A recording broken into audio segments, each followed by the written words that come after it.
Hello, everybody. Welcome back to the Trenternet. I remain Trent, and you're watching or listening to another episode of the Secret Characters podcast.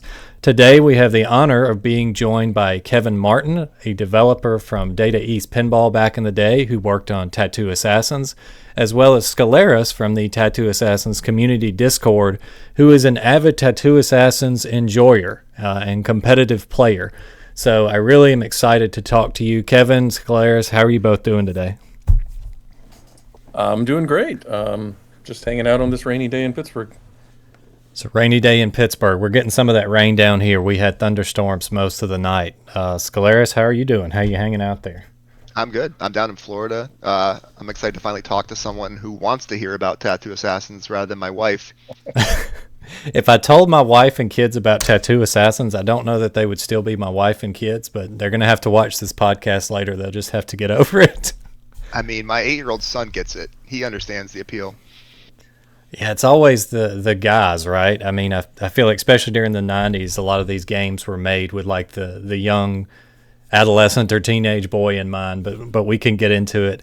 So I've got some questions for you guys and some questions for the community. I just want to start off with Kevin, kind of since your team at Data East Pinball was the beginning of everything. So just tell us about you. So how did you end up at Data East Pinball, and what was your life like at Data East before Tattoo Assassins came into the picture? My period at Data East in Chicago before Tattoo Assassins was approximately a week long. I had been in grad school at Virginia Tech, computer science, didn't like my project for the thesis, was sort of at loose ends. And on Usenet, there was Rec Games Pinball, which I suppose there still is, and with vigorous discussion of pinball machines and arguments. And I had been going to tournaments for several years. I had been playing since I was a little kid in bowling alleys. And I'm not terrible. I'm not world class at all. And Joe Camco, what's that? I've heard you're quite good. That's flattery. I don't play often enough for that really to be established. And I had a temper back then, so that I wasn't a lot of fun to play with as a younger guy. But not to get off track, Joe Kamenko, head of engineering at Data East Pinball, was aware of the internet chatter. I think people brought in printouts because, again, this is like 92 we're talking about. And he secretly wanted to do a video game project because the pinball company was in some trouble, as I understand it. And so he said, go get me some nerds from the internet. And bless Joe's heart, he can be very forthright and brusque. And we didn't get along so well back then, but we're friendly now. We understand each other a lot better. And he went and got me and Oren Day and made offers. And I accepted in, I want to say, November of that year, which would have been 93, and drove up from Virginia and got an apartment in Chicago and started working there. And they spent about a week of letting me and Oren dig into the pinball systems and learn, the 6502, the 68,000, whatever systems they had. And they were kind of a mess. My friend Lyman Sheets had started working there a couple of months before, and he ended up completely redoing the operating systems for pinball. But that's a whole nother topic too. And anyway, long story short, I think Joe was trying to evaluate who could be the lead programmer on the Skunkworks video game, and he picked me. I was an ambitious hotshot programmer, did a lot of random stuff. Had been a PC person since it first came out in '81. And he picked me, and he brought over John Carpenter from display programming and got us a couple of artists, Kurt and Jack, and later there were many more. And he said, hey, do you have a passport? You're going to Japan right after Christmas. And I did not have a passport. Had to go to town, get a passport. It was a very interesting time. And then we got stranded in Tokyo by a freak snowstorm. And I just, I could go on and on. We came back. We went to California to scope out how we would do the shoot. I ended up going back home to start the programming. And yeah, I mean, again, I could talk for hours, but I don't want to use it all up on one question. No, it's fine. I mean, we're here to hear from you guys. So, just what was your? I guess I should say, what was the size of the Tattoo Assassins team, and then what was your title? Were you like a project lead or just programmer? Like, where did you fall in that hierarchy, and what was the size of that actual team making the game after the capture and everything was done? I had a business card that said game programmer because Let's that's what I go. was hired as. Okay. And later in '94, when things really started to get kind of bad, I was really at what's the phrase? I was really butting heads with Joe, and Joe wanted us to work 16 hours a day. If he could have had us stay there and sleep there and get our food brought there, that would have been fine with him because he was trying to hit extremely aggressive targets to keep Taro Fukuda, the CEO in Japan, happy. And I'm sure he was overpromising. I'm sure he was maybe not telling us all the truth. We were promised a cash bonus based on some criteria that we weren't aware of that were realistically never going to happen. But we were optimistic. We certainly started out excited and hot to go. So the programming was me and John took the lead on all the tools for the PC that would take the art and arrange it and give me all the data that would then be in the ROMs for the layers. And he had an awareness of the code. I took the lead, learned how to program the ARM platform, and developed all my own macros, worked around some compiler bugs, used the very limited documentation and sample code we got from Japan to set up a working operating system. Most games, and this is true in pinball, and I assume it's in video games, they're built by taking the previous game, or at least the previous operating system of the game, and injecting the new elements.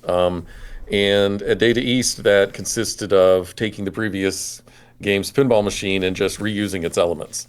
So like there might be something called the laser kick on the very first Data East pinball machine, and you might find 15 years later that they're still calling a playfield element the laser kick because that's just what it was named, and it was easier to reuse the code than to start over. But for Tattoo Assassins, we had to start completely from scratch.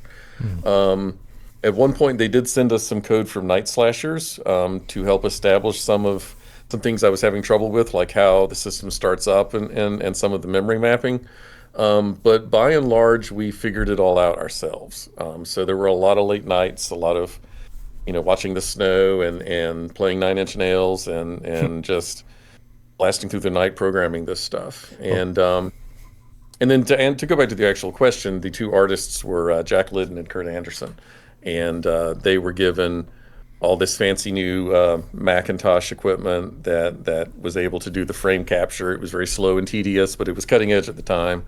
And that equipment also ended up getting used for games like the Frankenstein Pinball and Maverick, which had larger dot matrix displays. But yeah, there were just four of us to start. Okay. Speaking of Kurt, by the way, Kurt actually has been in the Discord server this whole time. He's just never really, I don't think he's ever spoken in there, but he is in there. Yeah, that kind of describes Kurt in person too. You could hang out with Kurt a long time and not hear a word. He's a big quiet guy who does this amazing art. If you follow his page on Facebook, I'm not sure where else. And Jack doesn't like to talk about the game. So did he do the cabinet art, or was that someone else? No, the cabinet art, I'm pretty sure, was done by Paul Ferris, who has done a whole bunch of pinball art and is fairly acclaimed in that area. And so it was a bit of a get to have him. I mean, to me, the cabinet art, even if people, have negative thoughts about the game itself and its unfinished state, that cabinet art was very nice. Yeah, I get that a lot from people.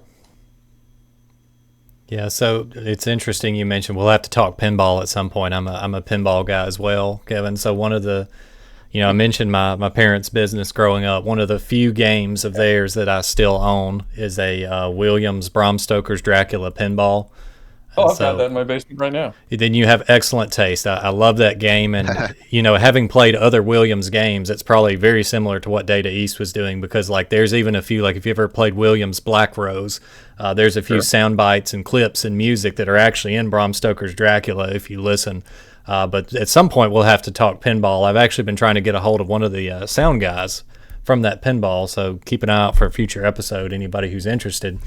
But let's Chris Granner maybe, or this was if you hadn't asked, I could have told you his name. Oh, Paul Heisch. Paul Heisch. He wrote the music for that game.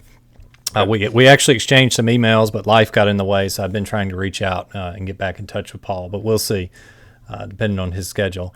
So, ScOULaris, I wanted to kind of pivot to you just for a second. So, there's a lot of people in the FGC or otherwise who have kind of memed on Tattoo Assassins, rightly or unrightly. I remember back in the day, so the guy that actually got me into YouTube was not the Angry Video Game Nerd, but it was another guy named Sycophant. And he did a review. Tattoo Assassins was one of the games he reviewed. And so back in those days, it was kind of the trend with gaming on YouTube. You would find a game and then you would just like play through it and make fun of it, and just kind of be really harsh, not necessarily looking at like the mechanics and what could have been better or picking it apart, but just like almost like riffing, like Mystery Science Theater.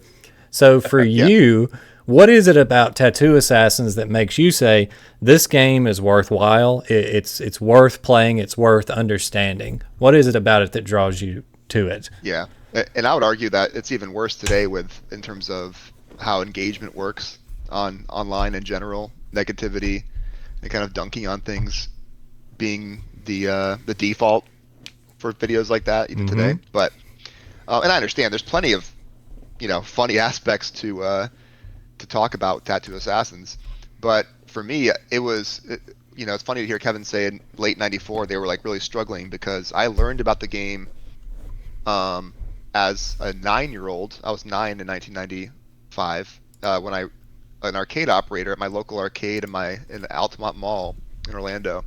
He was talking to me about Mortal Kombat clones, because I always was interested in those digitized fighter games. I think that's actually a commonality with a lot of us who are in these obscure fighter Discord type communities, is we all liked those campy, MK clone fighting games from the 90s, most of which were not good in terms of gameplay, but they had a certain like charm to them, I think. I agree with that. I could see that. Yeah. So even as a kid, I was always scouring magazines and things like that, and whenever there was a Mortal Kombat style game, it would catch my eye. And so I was playing, I think MK3 at the time, was out in early '95, and talking to the guy who worked at the arcade, and he was like, "Well, you heard about this other game where you can like vomit on people and like fart on people?" And I was like, "No." And he said, "Yeah, I think it was called Tattoo Assassins." And I remember I had seen in regular EGM, Electronic Gaming Monthly, a few months prior. There was a preview for the game from, what was that old arcade expo in the 90s, like AMOA, something like that. Yeah, AMOA San Antonio. That's where we took our 20 cabinets. Yep. Yeah. So that was in like I think late '94. There was a short write-up about it, and I noticed it because it was a digitized actor fighting game. But then I didn't think much about it after that because I never saw it in arcades. So this guy brings it up to me again, and he's describing this to me. And at the time, I loved any kind of fighting game that was going for shock value, had finishing moves, had hidden things like that. So I was like, no, I want to. Where did you hear about this? And he said he had an issue of EGM2 that had a preview for it, and he said he would bring it in next time I came in the arcade, and he saw it and he remembered. So like a week or two later, I came back in, and he remembered and brought the magazine in for me to look at, and I started looking through. And this is kind of like if you follow the history of Tattoo Assassins, this one EGM2 preview was kind of like the only comprehensive media coverage the game had, because it was like right before they pulled the plug, I believe. This issue was in April or March of '95, right, Kevin? So that would have been right before by cancellation. March '95, I wasn't living in Chicago anymore. Yeah, so basically the game had already been canceled at the time, but the write-up had happened before. So, sorry if this is a long story, but long story short, that's how I looking through this preview article, which had pictures of, all this outlandish stuff, like vomiting and farting, and it described having hundreds of fatalities, all these things that, to me as a 9-year-old who was obsessed with Mortal Kombat sounded amazing. And I was so enamored with this, like, article about this game that I had never seen anywhere else that the guy said I could just keep the magazine if I wanted. So I kind of like held on to that magazine for years, and then eventually came across Dan Amrich's Tattoo Assassins webpage that he put up in the late '90s. The which bunny kind of ears, was like correct? Bunny ears. Yep, that was his like kind of online homepage, and that was like the only source of information about the game besides that EGM2 article. And he had actually included scans of that article on the website. So At this point, it just kind of became a game that I was interested in because it not only looked cool to me for my taste, but also the fact that it got canceled made it even more kind of interesting because I still to this day am very much into canceled and unfinished video games. You know, I frequent sites like Unseen 64. I purchased books about unreleased video games and things like that. So, but even out of all the kind of infamously canceled games over the years, Tattoo Assassins always remained one of my favorites, alongside maybe like Primal Rage 2 and things like that. So, fast forward all these years later, you know, all that time, I never played the game much. Once it was eventually able to be emulated back in like the like early to mid 2000s, you know, I played it a little bit and thought it was hilarious, but I never really played it against another human over Fightcade at that point, so I just kind of dabbled and then moved on. It wasn't until this past year when I went to Chicago and went to the Galloping Ghost arcade for the first time, trying to play the real cabinet there. Went down a whole rabbit hole that ended up with me meeting up, you know, finding other people who liked the game online in the original Discord server, and then I reached out to, I found that Kevin and John were, you know, developers who worked on the game and invited them in.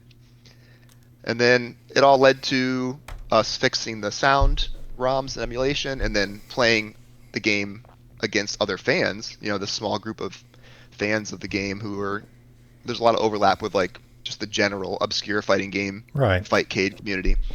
I started playing the game frequently online via Fightcade against other players who actually knew what they were doing, and that's when I actually fell in love with the game from a gameplay perspective. Like I still to this day say to people online that Tattoo Assassins, you always see these knee-jerk responses like, "Oh, it's like one of the worst fighting or Mortal Kombat clones out there," right? Because it's so ridiculous or so over the top. But genuinely, like it plays better than any other Mortal Kombat clone outside of the actual Mortal Kombat trilogy, the original, like maybe 2 and UMK3. Like it actually, and this is to Kevin's credit and other people on the team, like despite all the trouble they went through trying to like get this game even up and running and then eventually being canceled, it controls really well. It's very fluid. It's very responsive. And really, the only faults it has are just because it never got that final few months of polish to, as like a finished product that got released, right? So, yeah, I think if people actually play the game against other people who know what they're doing, they wouldn't be so hard on it. They would actually see it's really a fun game to play. And there's a lot of games like that, like Survival Arts. I'm sure it's another game you're Love it. familiar with. I actually Yep, like love it. Survival Arts. The game looks horrible. Like it looks bad. But if you Uh, play Survival Arts, like it's kind of like Tattoo Assassins. The controls are really good. The special moves come out when you ask them to. You know, it's competently programmed. It doesn't crash. But a lot of people, like you said, they have that knee-jerk reaction. You know, myself included. Back when I first started doing YouTube, I think I did a video on Survival Arts as well. But there's actually some competency behind that game, and like one of my white whales is Deadly Sport, which was kind of like the unofficial spiritual successor to that game that also got canceled. So unfortunately, didn't get to play that.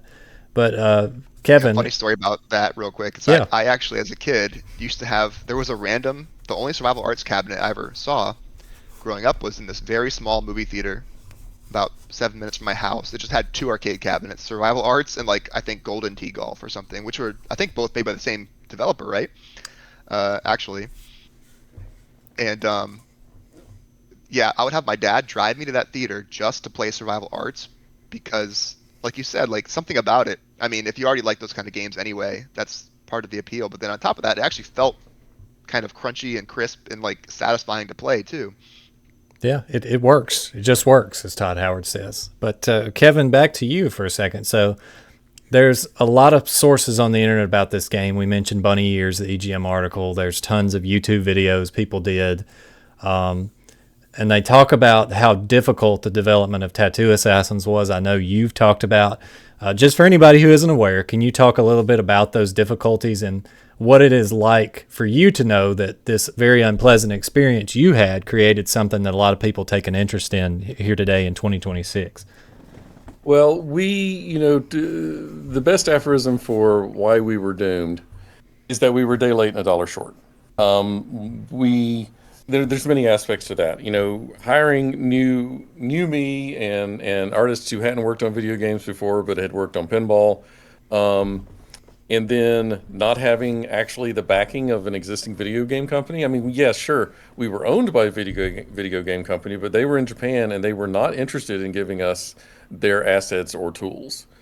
Um, and the timeline, I mean, if you look at, I think they say the budget for Mortal Kombat was $800,000 or something like that. And of course, Mortal Kombat 2 received millions more. We had nothing like that. We had four employees who were making, less than $20 an hour. And we had whatever we could scrape together, honestly. So I'm actually incredibly proud of what we ended up doing. And particularly when you say things like that, it's snappy and responsive. I had to build the operating system from scratch, and I'm not a hardware guy. I'm an operating systems algorithm. I mentioned data compression earlier, databases. I'm into a lot of the hardcore computer science stuff, and I was relatively fresh out of school. So I was using discrete finite automata to interpret moves. I don't have any idea how other games do it. Um, I knew you needed to debounce the switches, so I wrote that early on. And then almost every, I mean, the responsiveness is because I think I've mentioned this too. I ended up having more cycles available than I expected. Running at 13 or 16 megahertz or whatever on a RISC chip, I assumed that the refresh interrupts were going to start stepping on each other, and I was going to have to like start optimizing some things, and I literally never did. The only time that ever happened is if there would be a bug in the code and something would get stuck. Um, so, just coming in fresh and clean and not having to adapt an existing system or work within an existing system, I think it was as close to bare metal optimal as it could be. I couldn't do it today. I'm an old man compared to that. And we were very fortunate in some ways, how smoothly some things did end up going, because we had to guess at some of the documentation. Like for the Ace Jack chip, we had two faxed pages in Japanese. And so I would just read the memory addresses and the port numbers and fiddle around to try to figure out, and call our guy in Japan who was our interpreter and say, hey, can you find out from them what this means? And um, so, yeah, I'm rambling on here, but there's a lot to be proud of there. Now, in terms of the challenge of the development, we were underfunded. We were coming in late. We didn't have, we would look. I had a Mortal Kombat 2 in my office, and I got pretty good at it at the time. And we would get in Killer Instinct or Virtua Fighter. The first units of those that came out, I may be misremembering which titles. There were a couple of others. Joe would, get the distributors to bring them over for an afternoon, and we would see what we were going to be up against. And it was depressing because, you would look at Virtua Fighter and Joe would say, can we do anything 3D? And no, there is no 3D Wow. capability whatsoever. Um, On this Night Strikers board. right. And there was a point in development where we went and met with a company that was doing the kind of motion capture stuff that would allow you to make Virtua Fighter. And it was fascinating, but it was completely irrelevant. You may as well have gone to learn about how to race Formula One when you ride a tricycle. Um, I think I said that at the time. So, there was always this sense of, oh my God, we're behind, we're screwed. Well, and then the counterpoint would be like, well, let's do the best we can, and plus Joe thinks he's got this cutting edge or this unique angle, we'll say, of childish humor, because Joe's sense of humor is that of an 8, 10, 12-year-old boy. Hey, I respect it. Yeah, I do now. At the time, we were Yeah. we were rolling our eyes quite a bit because we were in our 20s, and that wasn't cool.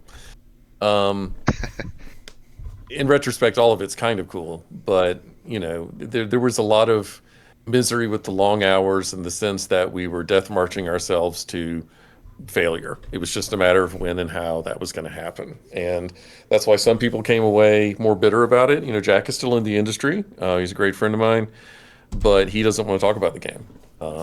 And some people who did write on it, like Dan Amrich, great guy, politely told me, I have no interest in the game. I do not enjoy it. And Yeah, that broke my heart when I Wow. learned that yeah, I last get it, year. but the humor doesn't work for some people. For some people, it's like, oh, that's just crude, and I've got other things that I'm more into, and that's the end of it for him. And I'm not gonna harass him. It's a shame that his site's down, but No, his um, site's still up.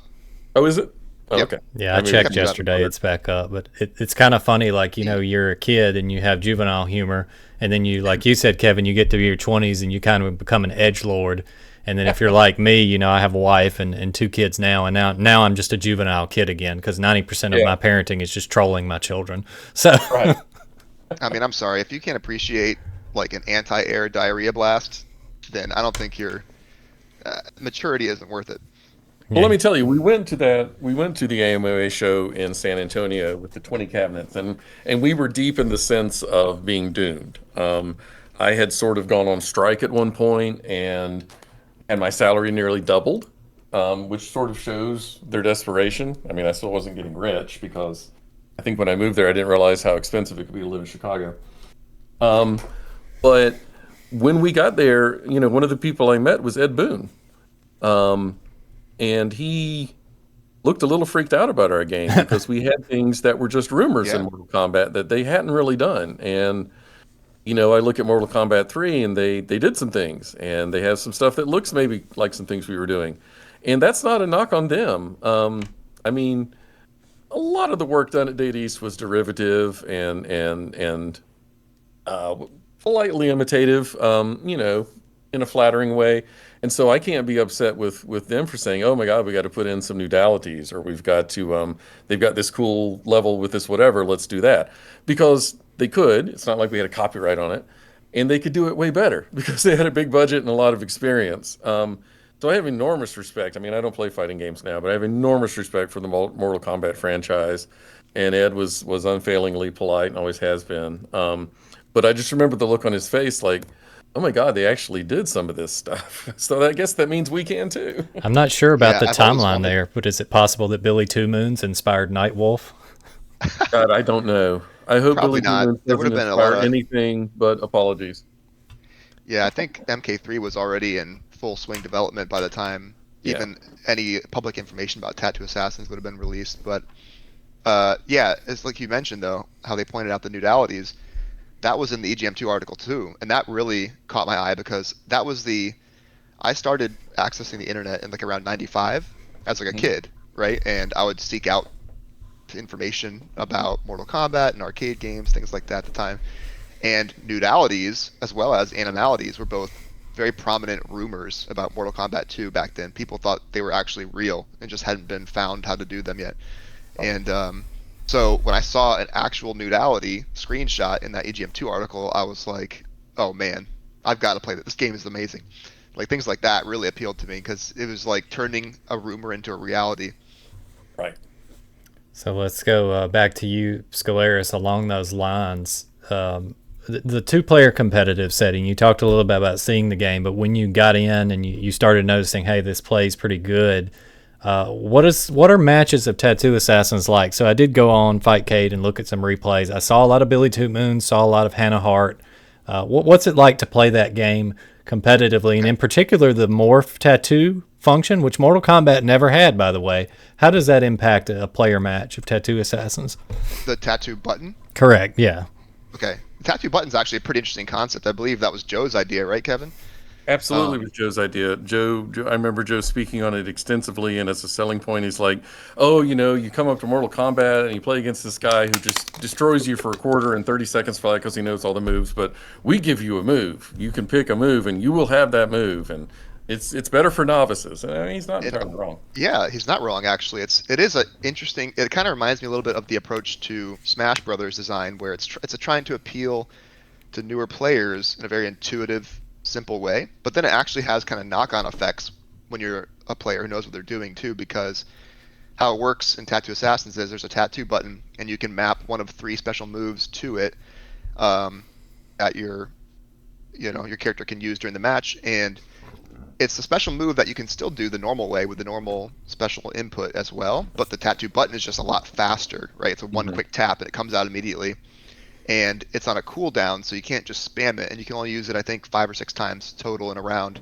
Yeah. So there's actually some like there's like layers of strategy kind of folded into this accessibility measure where, especially for certain characters that have kind of busted moves, that when they're mapped to the tattoo button and can come out instantaneously, they really become something else entirely. Like Luke, for example, Luke's shield move, which is like it's a kind of awkward input normally. It's like hold block, down, down, let go of block, down. Takes like, even if you're doing it quickly, takes like a second or so to get it out, and it has complete invulnerability and comes out pretty much frame one, like instantaneous. Yeah. So when you map that to the tattoo button, you have a free get out of jail card at any point. Like if someone's about to counter a jump in or something that you just did, you just hit that tattoo button, the shield comes out, and you immediately essentially counter them.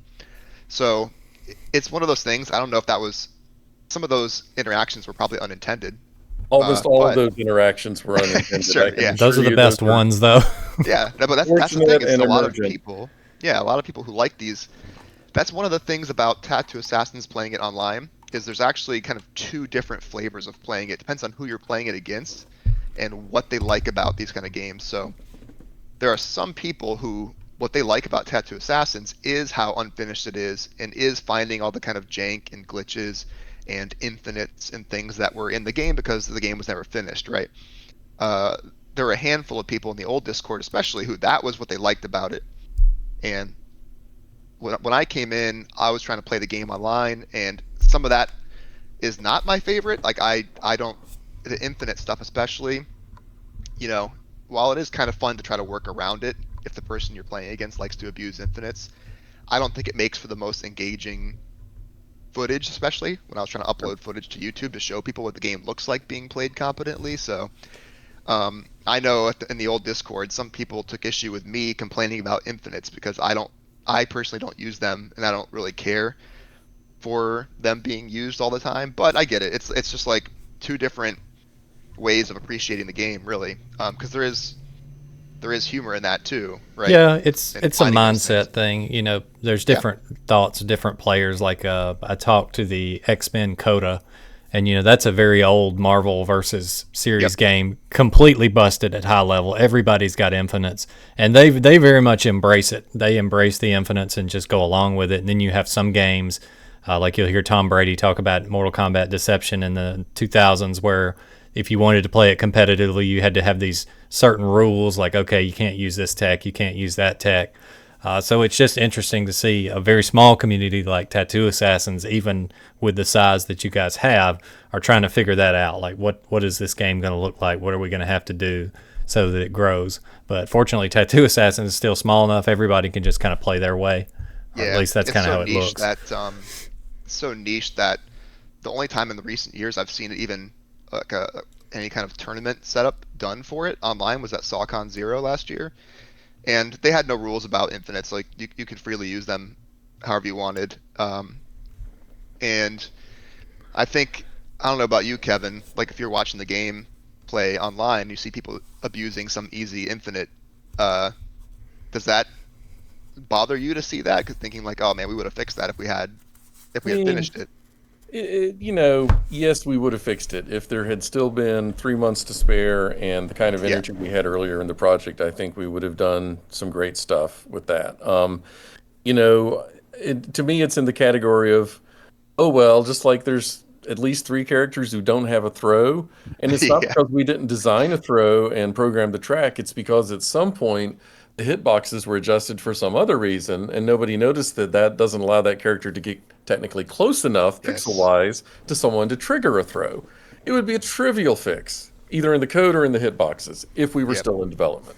That's the kind of thing we missed, and further down the list would be the various infinites. I mean, frankly, the fact that there aren't a lot more of them is not nothing. There's several different pushback systems, and you get to a certain level of combo and there's a pushback and things like that we did, and I'm glad about that.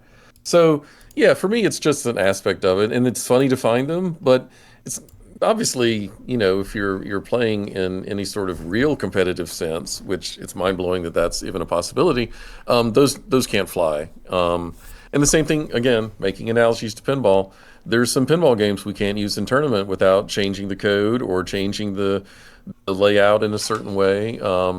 There'll be one shot that can be shot infinitely by a skilled player, and that has to be eliminated one way or another, either by fiat or by blocking that shot or changing the code. So in a sense, it's like that. Yeah. Yeah, and I have to give a shout out to uh, D Wednesday. That's like that's their online name. Yeah. They were the person that created the original Discord server that I stumbled into in March of last year that led to like all this other stuff with the Yeah. game. And they've probably dissected the game more than anybody out there. Yeah. And Tool D assist. Wednesday happens to also what he likes about the game is breaking it and finding Yeah. infinites and using infinites. So it's just just a Different strokes. preference thing really. Yeah, if D Wednesday, I think, still has a YouTube channel with a lot of footage. So I'll Yes. try to put a link below. So if you're Yeah. watching this and you want to go see some of that, I'll put it below. So moving off competitive for just a second, let's talk a little bit about the single player experience. So Kevin, I know that the Back to the Future guy, I believe that's Bob Gale, came up with like a concept and a story. But I feel like you guys probably had to fill in a lot of the blanks. I mean, did he kind of give you like a full map of like, here's everything in the Tattoo Assassins universe, or was it just kind of an idea that you guys ran with? In particular, I want to know about the three bosses, the sub bosses. Like, was that in the original script, or was it something Data East came up with? What kind of experience were you trying to make for that casual one player guy that walked up and put a quarter in and said, okay, I'm going to beat the one player mode of this game? Okay, well, the experience we're trying to create was that you couldn't just one coin it with by spamming something or trivially, so Right. to speak. But at the same time, it had to feel somewhat fair. The only I don't know if you know this. The only piece of game source code that's actually out in public is the module called AI, which controlled non-player characters, and I was pretty proud of that. But boy, I did not want to work on it anymore after I wrote it. There's a lot of randomness and a lot of, hey, we'll just have them speed up if they get hurt, which is, I love it. It's hilarious. it is hilarious. But that was Joe knew that was the only thing we had. I was like, I cannot dig into the AI thing and make it smarter. Plus, we're as we're going, we're changing this and how this works and how that move does. So you'd have to teach the computer that every single time. So what we have is what we got. As for the character design, I am not sure I ever spoke to Bob directly. I know Bob's a good friend of Joe. Obviously, he's out in California doing screenwriter things. Um, Joe is so fond of Hollywood and the screenwriter world. He wants to be in TV and movies, and that's just a defining aspect of Joe, which is great. Um, so I know that Bob and Joe brought us character designs. I do not remember if they brought us the other bosses. And then what happened in California was that, we went out there, all of us, for the initial sort of, hey, this is how it's going to work. Let's meet some people, shake hands, whatever. And then I got sent back to Chicago because I had to work those long hours actually building the operating system and figuring out how to get graphics on the screen. And I was angry about that at the time, but obviously it was the right move because I would have been of no use at the video shoots. John and Jack and Joe and other people were out there. There's little bits of footage behind the scenes that we've seen where Bob is there. I imagine, and we may be able to find out eventually, that a lot of the character stuff was come up with out there in California. I know that there's things like in order to do Prizm, they built a costume or whatever, but then I think Kurt later we couldn't make it work, and Kurt basically hand drew Prizm for every frame. Oh, wow. And thankfully those intermediate bosses, I mean, he had the stuff to trace over, but he's like, we can't use this. It's too janky looking. I know that happened with Luke's tattoo. The tattoos didn't read well on camera. They oiled the people up and they drew them on there. Some of them just didn't read well, and the artists had to redraw every frame to make sure the tattoos worked. Can I say my favorite example of that Sure. in the whole Absolutely. game? For sure. AC Current, who is my favorite character, by the way. If you look at the footage of the game from the LA shoot, his original costume was a loincloth, Yeah. essentially. wow. Just no shirt and a loincloth. Yeah. I guess at some point in development, someone said, that looks like crap. Draw pants on him. So every single frame of AC Yeah. Current They're clearly is drawn. pixel art pants drawn over his legs, and that's why he has the kind of nickname Tronny Cage, because Yeah. the pants are very reminiscent of like Johnny Cage, Mortal Kombat 2, So it like transformed this whole look. You actually Yeah. answered something I was going to ask, because when I was watching the footage again earlier, I noticed like this guy's pants are very obviously drawn on. Like, why did they not just It's record his so good. pants? Yeah. Yeah. Another thing about the player experience thing is this reference to something you guys mentioned earlier is that this is funny to me. I mean, we weren't particularly students of fighting games. We became somewhat knowledgeable, and there was some stuff online on Usenet. Um, Probably me more than other people following it. But I created all of the moves. Like if there was going to be an input, I picked what it was and I put it in the code, and no one ever said to me. I mean, if they did, I didn't listen. Hey, that move is kind of janky, or why don't we change it to Interesting. this? So literally, anytime you find yourself saying, "Oh my God, I have to hold block and hit down, down, back," and da, da, that's just me because I could do whatever I want, and I did. So That did makes a lot of sense because the Done. game's special inputs are kind of a mixture of Mortal Kombat style with like back Yeah, back forward hmm forward, and then like Street Fighter style with like quarter circle forward. It's just like yeah, a mishmash. yeah. Street Fighter I saw when I was still an undergrad, SF2. Yeah.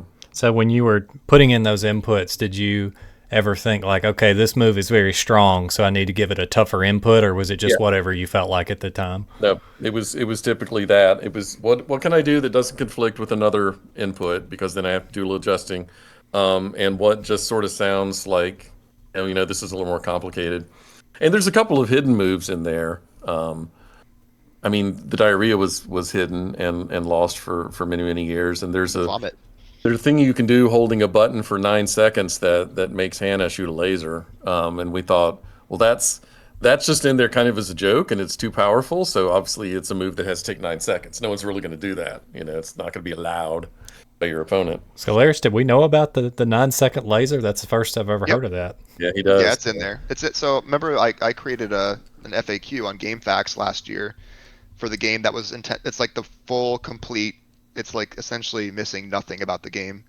So that's in there as well because we took Kevin had exported the full complete move list from like the source code and shared it with us. So we know for sure it's complete.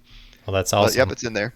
So be sure to But check that out on Like GameFAQs if you Kevin haven't. mentioned, the diarrhea and vomit inputs, which are very convoluted. They're super. I mean, like it's you hold block, it's like back back up up, let go of block, and then press back. It's a really weird input that's very awkward on an arcade stick, especially. Yeah. Yeah. Those those inputs were lost to time. Like if you would look up anything about the game, you might find people saying that you could vomit on your opponent or even do a diarrhea blast, but there was no move list anywhere online for about 20 plus years that said how to do them.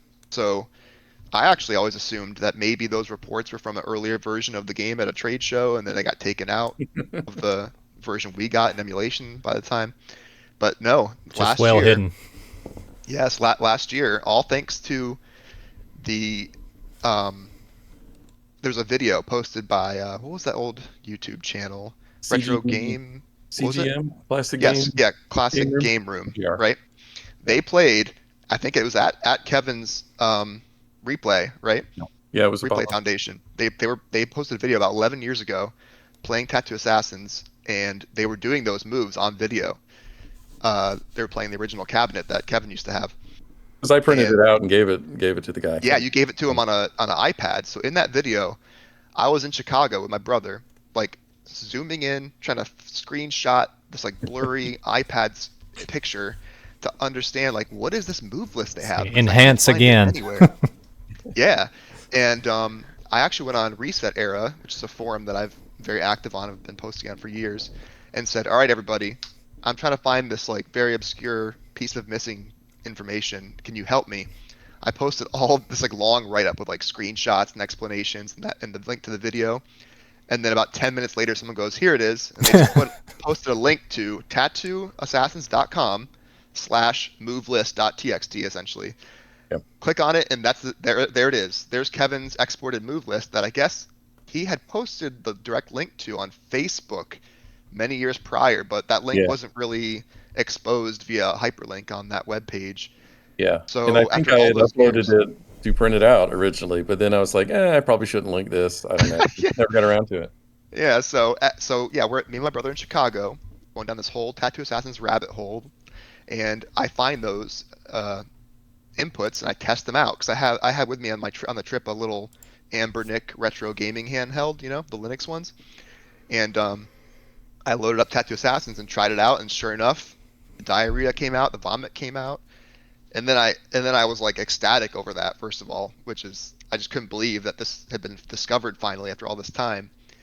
And then I found D Wednesday's Discord server, the original, and was talking to all of them about it, and they were like, "Yeah, we went through the same process, looking at that video, trying to freeze frame and figure out, what it was." And so yeah, that was a whole funny story. So But now the everyone can diarrhea is do it. back.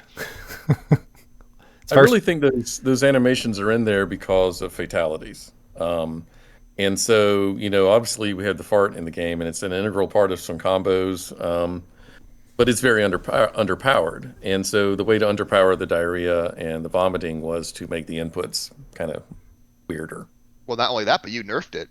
The Yeah, we did at some point. Yeah. Yeah, Yeah. on Dan Amrich's Bunny Ears page, where they have the interview with the play tester who played the Yeah. game, Yeah. he mentions, he mentions that the diarrhea did like 25% of your health if it Yeah. connected, but in the final game, it does like literally one It's damage. very Like, weak. it's basically just Yeah, two. we realized that was, that needed to be nerfed. Now, did we over nerf it? Who knows? We didn't get those extra months to figure that stuff out. So kind of moving away from diarrhea, unfortunately. Yeah. So it's kind of a two-part question to both of you. So ScOULaris, you worked probably harder than any fan has to make sure this game is emulated accurately. So what was it that drove you to do that? And then Kevin, you've helped in that process and given a lot of feedback as a developer, like on the ground, sweating blood, sweat, and tears for months to make it happen. What does it mean to you to see your work preserved in that manner? You want me to go first? Yeah, you go ahead. Okay.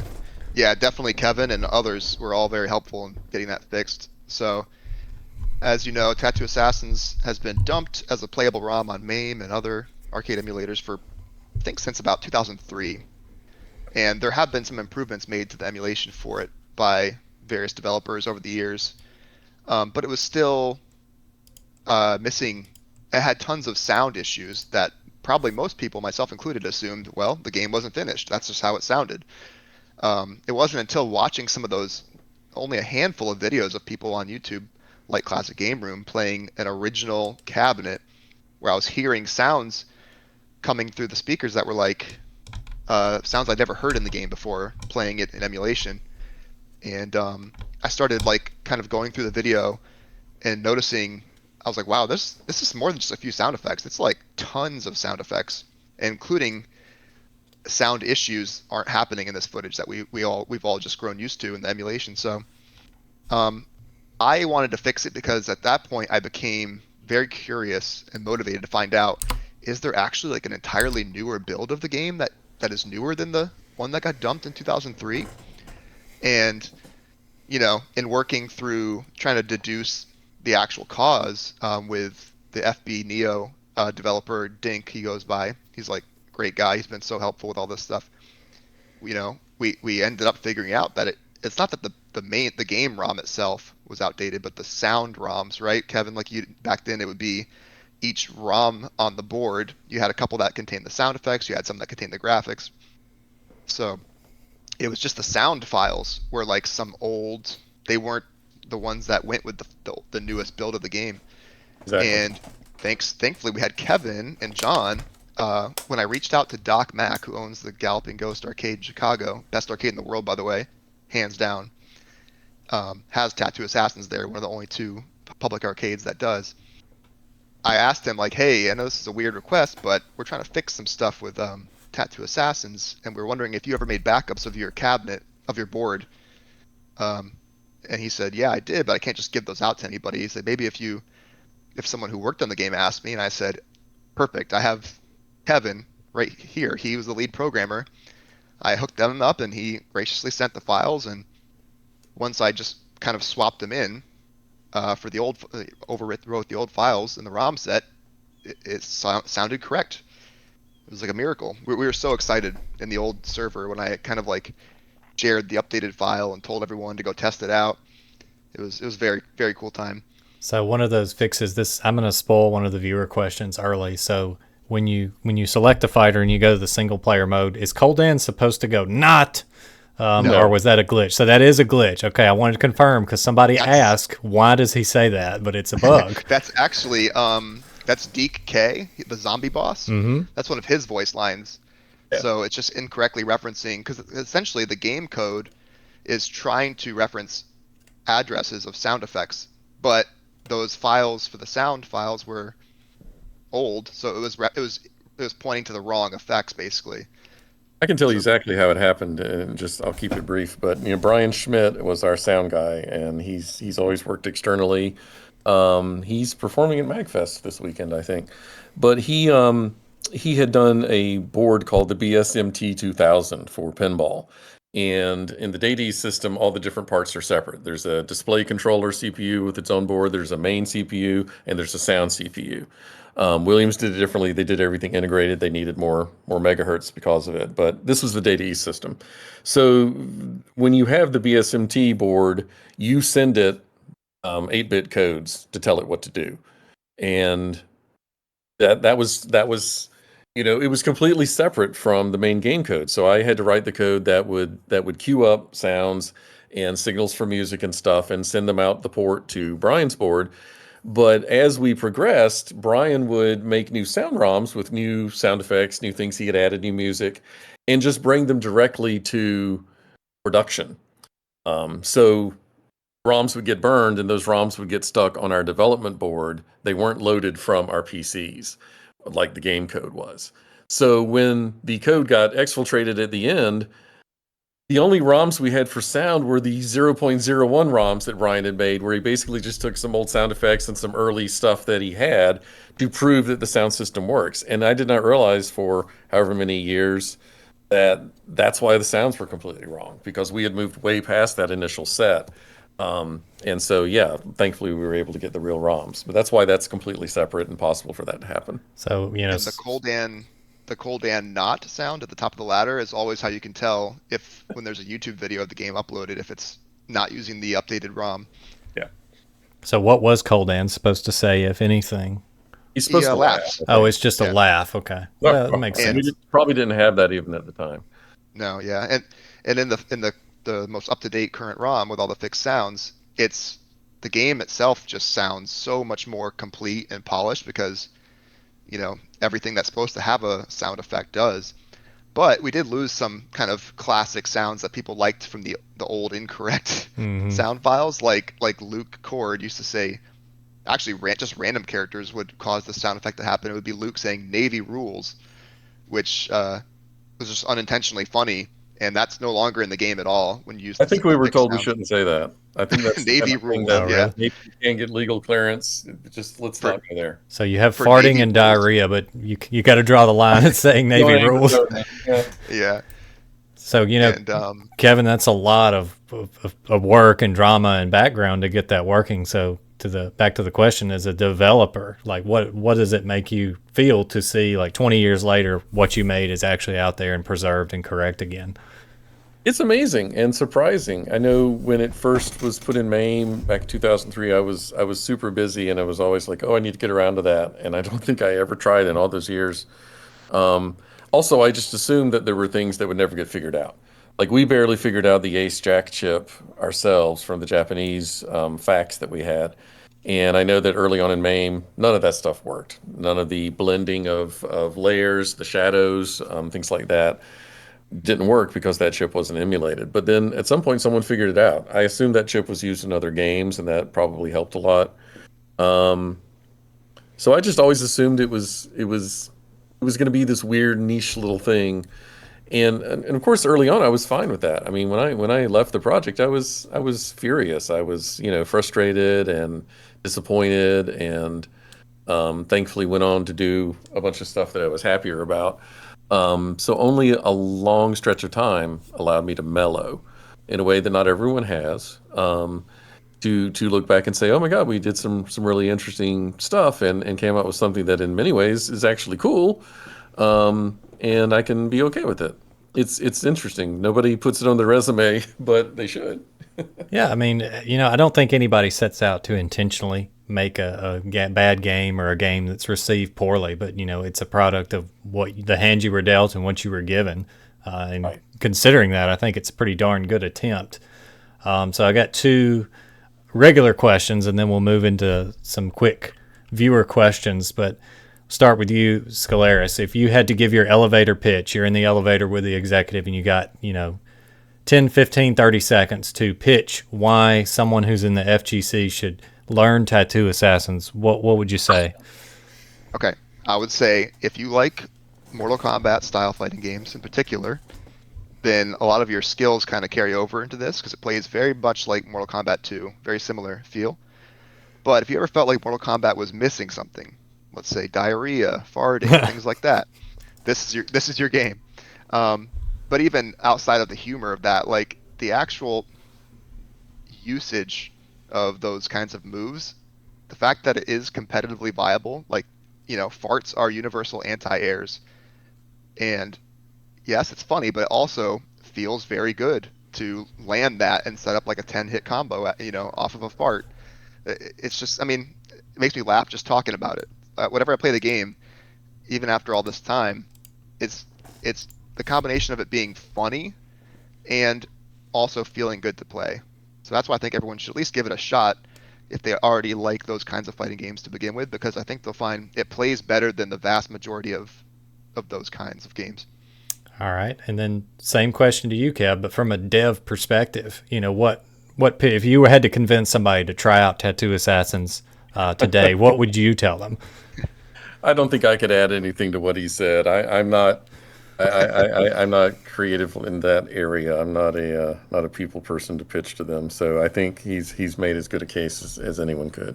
And you heard Kevin earlier. He said obviously the infinites were supposed to be patched, so all you competitive players, you know what the devs' wishes are on that. So I want to move. We're right at an hour, so I want to pick up the pace for you, the sake of you guys' time. Let's go to some viewer questions for Kevin, and then ScOULaris, if you can add, please do. So Wacky Deli from my Discord wants to know, Kevin, did you ever get a tattoo in real life that one of the characters has in the game? No, I am not a tattoo having person. Okay, so ScOULaris, have you got one yet? Do you have a Luke Cord octopus tattoo yet? I was just gonna say my Loot Cord pink octopus is right here in my chest. No, I don't. But that's a good idea. So I'm you not should aware get that one. anyone ever has, honestly. If you've got one, If please post it in the comments below if yes, you've got one. please, I would love to see it. Yeah, we need to see it. Maybe a Navy rules tattoo. Navy rules, except don't get sued. Next question comes to us courtesy of X Gargoyle from the Diraku Tenchi's Fallen Angels Discord. He wants to know, what was it most of all that resulted in Tattoo Assassins becoming the game it did? Was it the lack of resources, the time crunch, the experience level, etc.? You kind of talked about that a little, but would you add anything to that, Kevin? I think we got past the experience level. The resources were always in short supply, although in the last few months of the project, we did throw human resources at it. We hired Yes. anyone who knew how to hold a mouse and draw a pixel. And that meant adding some great talented people like Mark and Ish Renesis and Sally. I'm blanking on Sally's last name. She's in the credits. Sally didn't stay in the industry. I didn't stay in the industry. Mark and Ish did. Jack and Kurt did. John did for a long time, but he's retired now.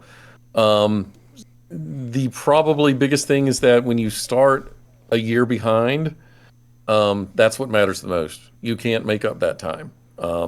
When you start around the time that maybe your game should have been coming out, it's just impossible. You can't get there from here.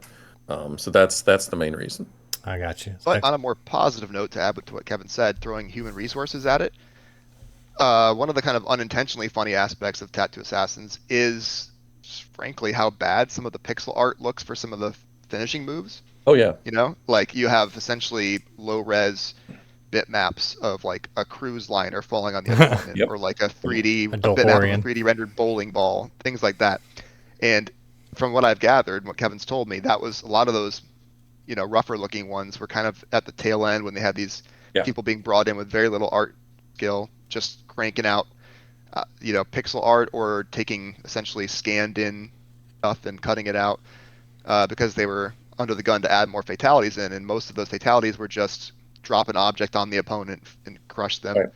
And the funny thing is, like, the artists weren't necessarily the choke point, but that was the only thing Joe saw that he could do. Like, hey, I can get some people. I can get them easy. I can get them from the Well, Art Institute.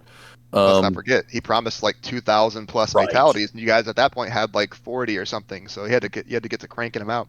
Right, and pretend with multiplying and stuff. But our issues were we were running out of ROM space, and sometimes they would think of something and shovel some art at us, and it'd be like, well, yeah, in order to do that, you also have to have all this reaction art or all this art that results in doing thing X. And maybe we could adapt something else, which we did sometimes, and maybe we can't. And that was also a lot of work for me and John, to John did all of the placement of the art in terms of pixel offsets. So he would hand it off to me, and there would be a data file saying it should animate this way, and my tools would take his output and put it into the code. Um, and you would do it. There's a whole development cycle. You then got to build it, run it through the emulator, go into the game, trigger the thing. We had all sorts of shortcuts, of course. Oh, and look, it doesn't work. The DeLorean appears in the sky. The DeLorean goes backwards, or the wheels spin but the blood goes the wrong way, and so it just eats up time. So yeah. And an important distinction between this project and the Mortal Kombat games, and this is what John pointed out to me in the Discord, and it makes a lot of sense, is you guys did a one-time shoot to capture these Yeah. actors in Yeah. LA, and then that was it. You could Yeah, not there go was no back and way. reshoot anything, couldn't add Nope. any new sprites for reaction No budget for that. frames. Whereas Mortal Kombat, they had their own in-house studio. They had the actors there to like multiple days. They can come back in, shoot some new frames, things like that. That's a In big retrospect, difference. would we have done this stuff in Chicago where we were? Maybe. But again, California is where Bob Gale was and where Joe really liked to be. So, I mean, I think some of the people who worked on the shoot had like Star Wars in their credits, and that was a big plus. But Yeah, there's a ultimately, lot of we're acting lucky we got credits. what we got. Yeah, and honestly, the way the sprites look, even though you could point at certain things and kind of make fun, like the drawn on pants or the Yeah, the way some of the eyeballs and the character portraits were drawn back on in pixel art yeah, to make yeah. them pop more. But despite all that, though, the actual like in-game sprites look way better than pretty much every other Mortal Kombat clone outside of MK2 and 3. Like they actually look clear and detailed. You can see Hmm. Hmm. like a lot of those Mortal Kombat clones back then had a very grainy capture Mm. of these actors. They looked pretty Yeah, bad. Whoever a did lot. the whoever did the face makeup for Rhino was wild for that. That's one of probably the scariest looking fighting game characters I've ever seen.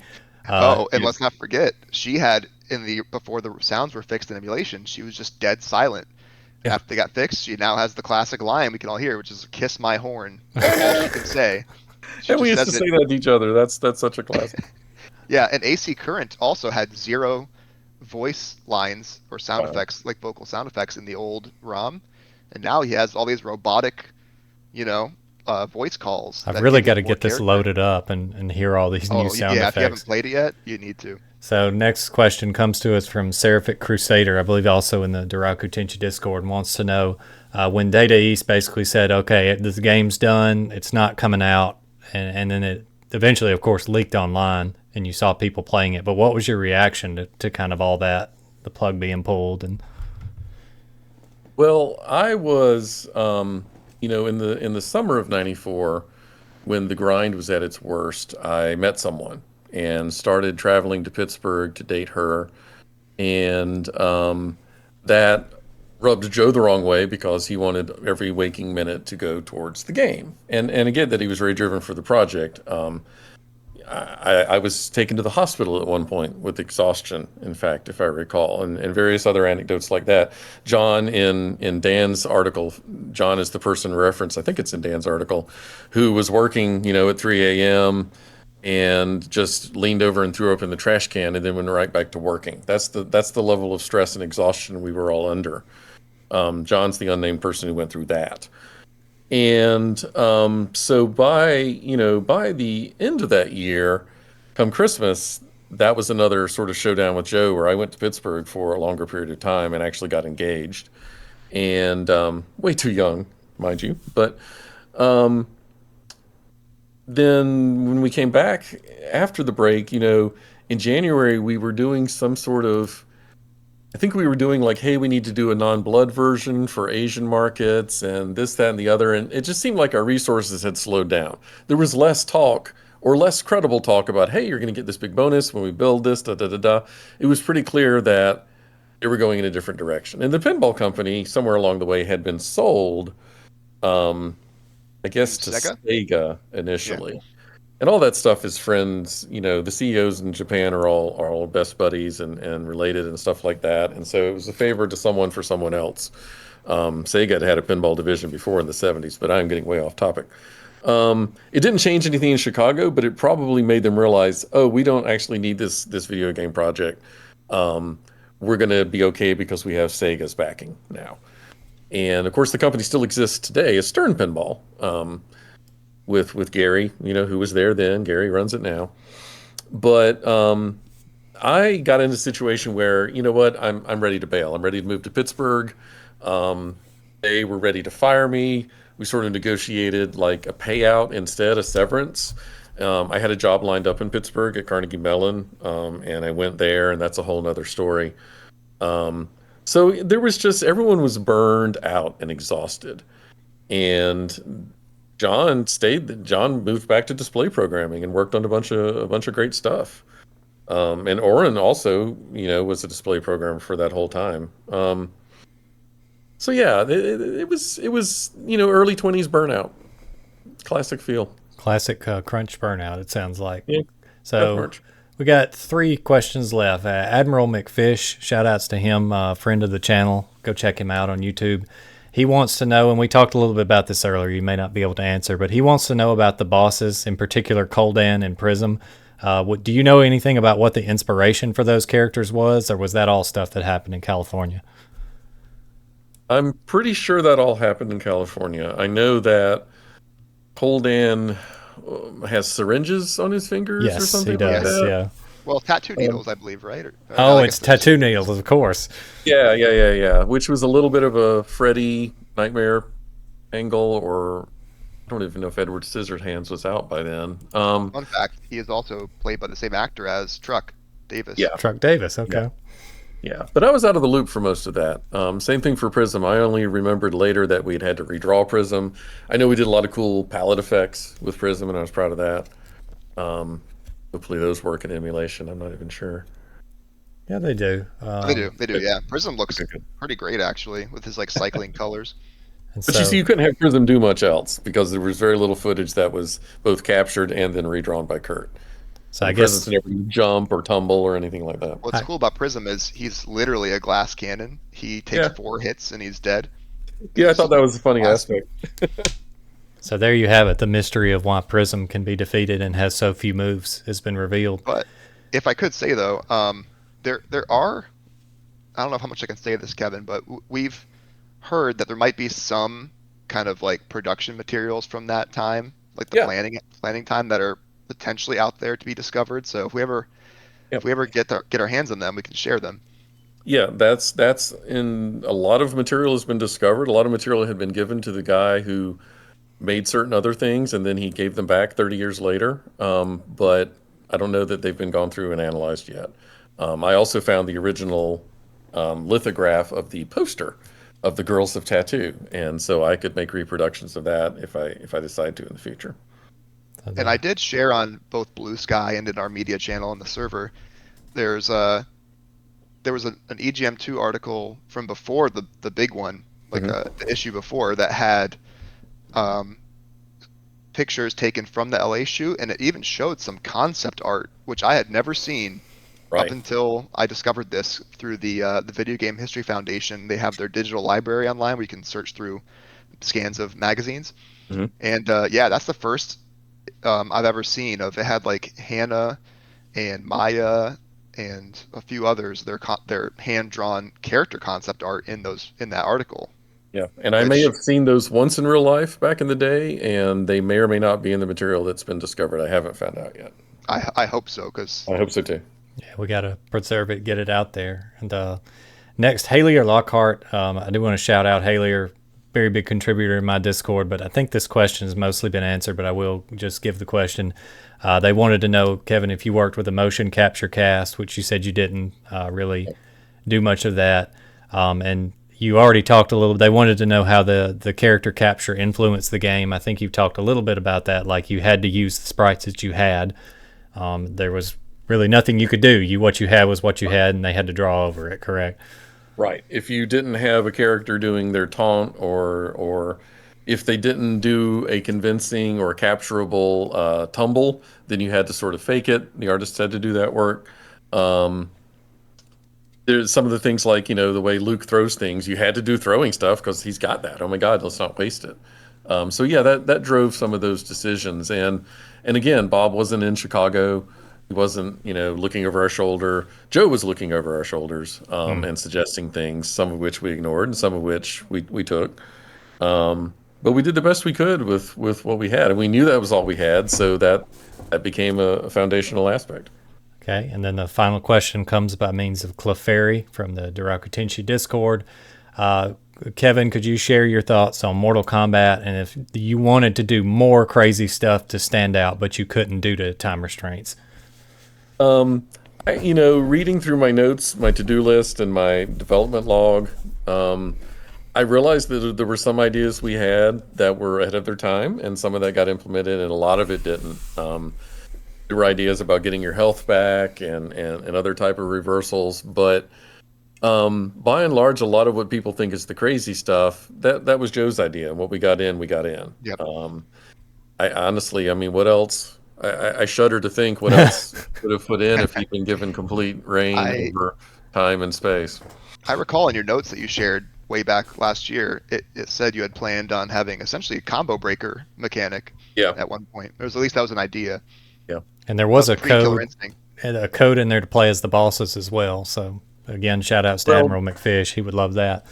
The code allows it. It doesn't. There's no hidden way to do it. You have to tool assist it, I think. But MAME cheats will let you do it. Cheats. Yeah. He put those characters in as characters. It was the way the system was architected. So.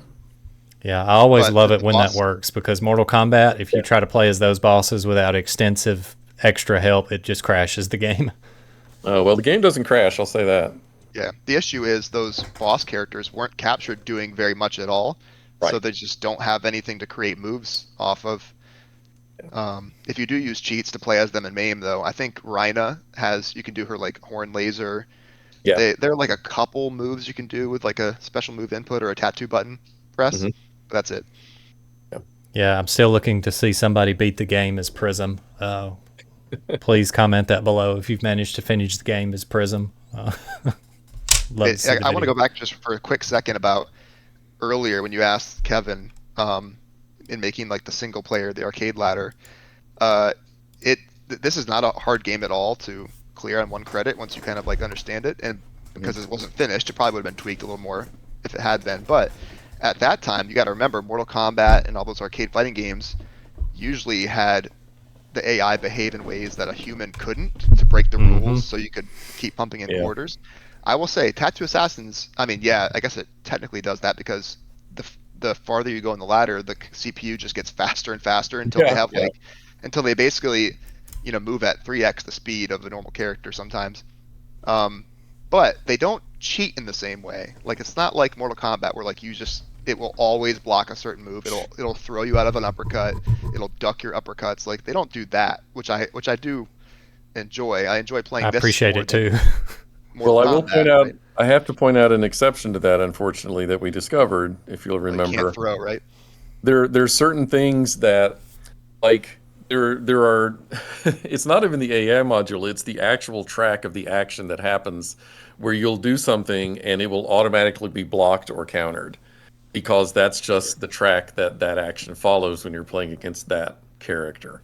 I can't remember the exact example, whether it's you can't throw. Because you couldn't throw the bosses if we didn't have animations for that. Right. And if you do throw a certain projectile, it will always block it. Things like that. So in a sense, it does cheat. It's just not in the AI code. It's in the design of the tracks of the animation. It's just not as egregious as Mortal Kombat. Well, thank you. Yeah, I 100% agree with that. Mortal Kombat 2 is in my opinion, some of the worst designed arcade AI because Yeah, it's very very bad. clear it's cheating. It doesn't care that you know it's cheating, and it's just not fun. And so the most efficient way to beat it becomes figure out a pattern, in MK2's case, jumping backwards, and then Jumping abuse backwards. it. Yep. So to this Yeah. day, one of my most popular videos is a tutorial on how to beat that AI, and I will I still get guess I've comments from seen that people. video. I Huh? think I've watched that video. I didn't Yeah. know it was you though. There's a couple. I've got one of them up there, and to this day, I still get comments of people saying, "Yeah, I bet you think you're so cool beating the game that way." And I'm like, "You have obviously You never have played to. this game because Yeah, you have to. you're not going to outskill the computer." But Well, thankfully, it's mainly for competitive play. I mean, people don't think about going and playing through any of these games. I mean, Well, I it's the do. main attraction. Not back actually, in the day, you didn't. I mean, no. Back then in the arcade, no. But now, when you have things like the Mortal Kombat Legacy Collection coming out, and you have like a mixture of people who played it back then and new players playing it, they're like the new players especially are like, "What the hell is this?" Because they're trying to play it just single player to see what it's like, and they're like encountering this arcade AI, and they're like, "This sucks," you know.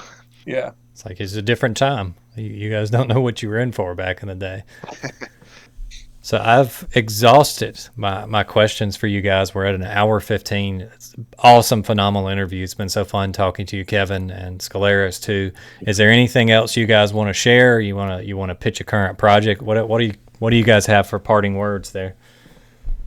Well, I'm retired, so I would say go play more pinball. Go to pinball tournaments. That's my fun thing for the last however many decades. It's so good to Um, hear you say that. I love pinball, and it's underappreciated these days. So I'd love to hear that. we ended up running the biggest pinball tournaments in the world before COVID. So, And where is this at? Where you're running tournaments, so people can find the that. Pinburg tournament is in Pittsburgh each summer, and I licensed the code to it and the trademark, but otherwise I don't run anything anymore.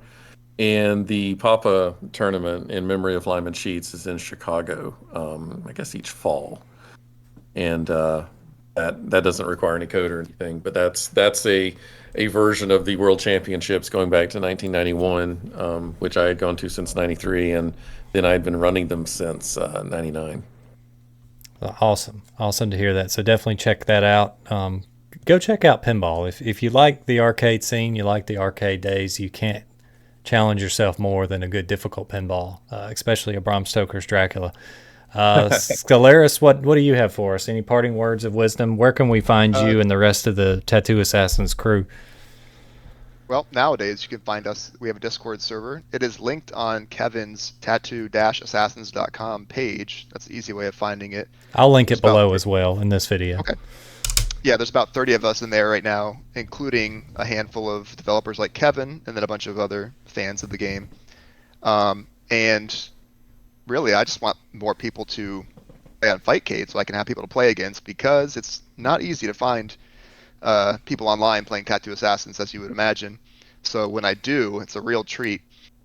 So hopefully a few people discover it and give it a shot on Fightcade after watching this. Well, that sounds like a And then challenge to me. Also, it breaks my heart every time I see. I'll occasionally search on YouTube for any new videos about the game that people upload, and when I see people still using the old ROM with the broken sound, even to this day, it crushes me. So if people watch this and they learn to make sure they get the newer version where Cold Dan laughs, that's how you know it's the right version, that'd be great. All right. So I appreciate the both of you very much. Take care, everybody. Thanks for watching.